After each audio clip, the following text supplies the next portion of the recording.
What's up, guys? Thanks for watching and tuning in.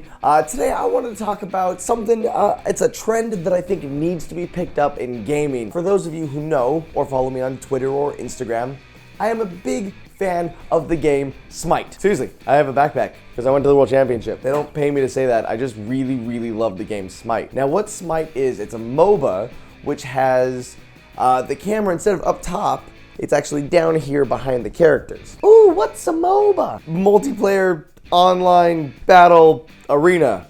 That may or may not be true. I'm not a big MOBA fan, I'm a big Smite fan. I love Smite so much, I actually named my puppy Freya, after the Norse god of love and war. So Smite just announced that they're going to be taking their game and now moving it to the PS4. This isn't new to consoles, it's been on Xbox One for about a year now, and that's where I really got into playing it. I'm a big console player, I'm not a big MOBA player, but it was my way into this. And now they're saying, hey, we're doing this on PS4 also, which is fantastic because that means it just opens the doors up to more players to learn how to play A, MOBAs, or B, this game Smite. After talking to people from Hi-Rez, because guess what, little secret, I'm going to be working with them on a future project, but don't tell anyone because I haven't announced it yet. Shh, secrets. But after talking to them, I found out that it actually did open up their entire market to almost double the size. So instead of just having it on PC, people can now play on console. So I think this is a trend that we need to see more of, but not only just on PCs, but on consoles. So here are my top 5 franchises that need to have console MOBAs. Third-person MOBAs. Very important that it's console third-person MOBAs, because we found out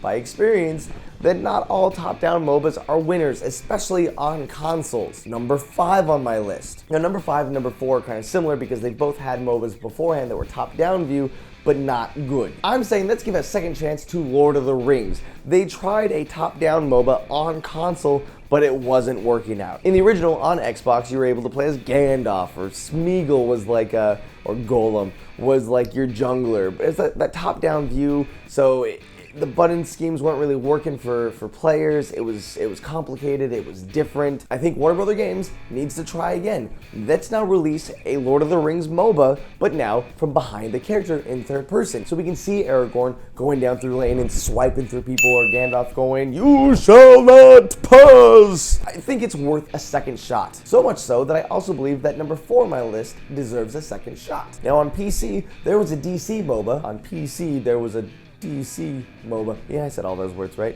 Now what this did was, it took like all the different versions of like Batman and Superman and Flash and Wonder Woman and put them in a MOBA. I think that there's a lot of room here to grow on. It didn't work, they've shut down the servers since then. I think mainly it was because the game wasn't balanced enough. There are like 4 characters that were just OP, and they went on with it. So what I'm saying is, because it's a franchise like DC where so many people know these characters, a lot of people would play a game where Batman can fight the Flash and Superman and team up with Wonder Woman to make it down the lane to destroy a tower. But one thing I didn't like about Infinite Crisis was that there was just so many different versions of one character. And I get that's the thing that they were going for, but I have a steampunk Batman, I have a dark Batman, I have normal Batman. Let's do like 1 Batman, maybe 2 Batmans with a bunch of different skins, because that's where the real money is. Smite's model of having a $30 game where it unlocks every single character, or it's an actual free-to-play game. You can play Smite for free. Again, they didn't pay me to say this, just a fan. And then they make their money off of microtransactions, off of really awesome skins. So Warner Bros. Games, if you're listening, I need you, need you to make a DC MOBA that's third-person based, and as you're playing the game, you can unlock all the characters with one price, or it's free to play, and then from there, we'll just give everyone really cool costumes because people eat that shit up. Take my money! Alright, so those are 2 games that existed once and they kind of failed, but now we're gonna move on to the part of the list where I think we can start just fresh, starting with, let's get the X-Men in there, because there's so many characters to choose from. There's so many characters, and if you want to get into the lore of it, come on, everyone's been a good guy or a bad guy at one point in time, and it just works. You can have different skins for different Wolverine outfits. You could have the classic blue and yellow, or the even more classic orange and brown, or the even more classic Weapon X outfit. Plus, I just want to be able to play as Nightcrawler as a jungler, and there'll be a fight between, let's say, Cyclops versus Juggernaut, and then all of a sudden I just kind of poof in with the swashbuckling Nightcrawler, get a few stabs in, get a kill, and then poof, right out of there. It's just cool. A third-person MOBA with X-Men would just work. Now, as it seems that Square is kind of getting into microtransactions to make more money, since they've announced that, hey, guess what, we're gonna do Final Fantasy VII in episodes. What if we had a 3D MOBA where you can play as characters from every single Final Fantasy game against each other? Final Fantasy is known for its summons.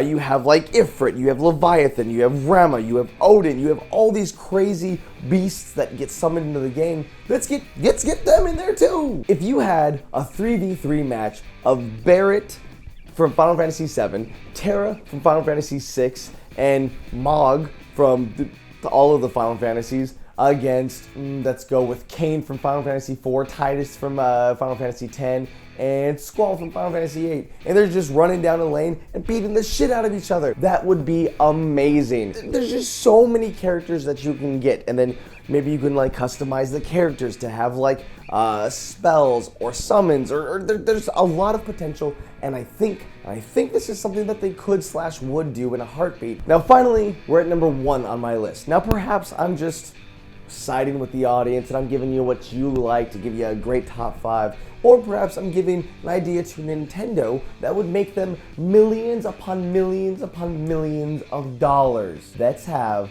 a Pokemon MOBA on the next Nintendo console. There's already rumors about it. It's happening. We're getting a new console. You have your standard MOBA map where it's 3 lanes. You have to try to make it to the other side and destroy whatever towers down over there. But you get to choose from the different Pokemon. Now wait, here's where it gets awesome. I want to start with basic Pokemon. So you choose a character, and as you level up, depending on the Pokemon that you choose, you then evolve. Come on, the RPG is already built into the MOBA's template. Let's say, yes, you start off with a Squirtle at level 1, and level 10 you turn into Wartortle, and then level 15 you turn into Blastoise. Each Pokemon gets 4 moves, just like in the game, because again, it fits perfectly, but as a Pokemon evolves, so do the 4 abilities. Nintendo, I can't help you any more than this. There's so many ways you could be making so much money.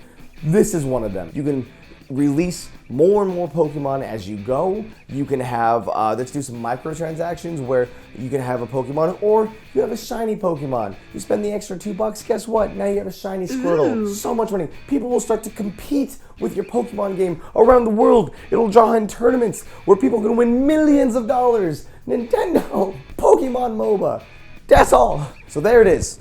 There's my top 5 franchises that need to have third-person MOBAs. I know with this top 5 I might be speaking with like a smaller audience of people that A, know what MOBAs are, or B, like MOBAs, but let this be an awakening.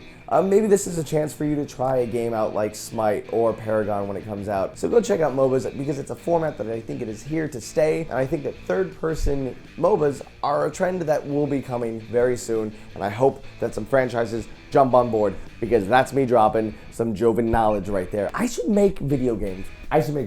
Anyways, guys, thank you so much for watching this video. Be sure to check out last week's video where I did a top 5 movies that need to have an R-rated release. Also, Unpopular Kids, that's the thing that I do here on this channel. It's a podcast that goes up every single week. I got guests, so we talk about news and cool, geeky shit. Anyways, guys, I'm the Jovenshire. I'll see you later.